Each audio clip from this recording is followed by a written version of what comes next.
is paano natin ma-access ang Solex app. So first of all, mag-download ka muna ng Solex sa application or sa Google Play or sa App Store sa iPhone. Example, ayan, nakapag-download ka na. I-click mo yan, then continue with email kung naka-register ka na. Pero kapag hindi ka pa nakapag-register, so mag-create ka muna ng account. So, pagka-click mo ng account, yung mismong email mo sa economy, so dito mo ilalagay. Then yung password mo, dapat meron kang special symbol na ilalagay. Halimbawa, yung password is Juan de la Cruz yung password. Juan de la Cruz, hashtag, yung mga ganun. So dalawa yan. Then, create account. So okay na. So halimbawa, tapos ka nito, punta ka naman dito sa okay na. So continue with email. So pagka-click mo, lagay natin yung email natin.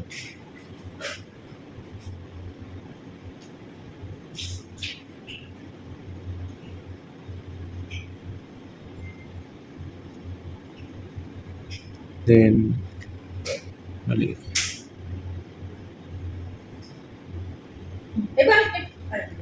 Okay na, no? Nakapasok ka na sa economy. So, ang gagawin mo, pupunta ka dito sa lower right side. I-search mo rito yung Search Educator. So, ang search mo una, syempre, Abdala. Isa sa pinaka-paborito natin. Ayan, subscribe natin. Ayan. Pagka-click, sa subscribe mo lang yan. Then, di ba meron ka na Abdala? So, next naman natin ay si Papa Edris. Search Edris. O, subscribe ulit natin. Okay na subscribe na. Kiklik mo lang yan. Then, after nyan, Ralph naman. Ralph. Yan. Okay, subscribe mo ulit. Then, okay, kung may Plutus ka, search mo rito, Plutus. Plutus, ayan. Oh, so kailangan kung gusto mo dito isa-search mo niya, pero kailangan merong nakapag-avail ka ng Plutus. Okay? So marami namang educator dito sa economy. So pwede mo yang isama. Halimbawa yan, Christian Vargas yan. Marami. Oh. Example, Papa Forex yan. Kiklik mo yan, subscribe mo. Ayun. Ay, marami din sila mga signal. So subscribe mo lang. So pagka-subscribe, okay na, di ba nakapasok na. Subscribe na dito sa baba, subscribe sa ilalim. Ayan. So, subscribe lang natin. Subscribe.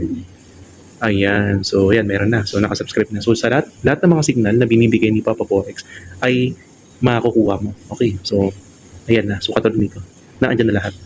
So, dito rin, sinesend yung link ni Abdala every 10:30 p.m. So, kailangan every 10:25 p.m. from Monday to Friday, kailangan mag-abang ka na sa Zoom niya na sinesend. So, nandito, kiklik mo siya. Then, sa baba, andyan din yung mga results. Ito yung mga link every, 10:29 p.m. may nagsasend siya ng Zoom link.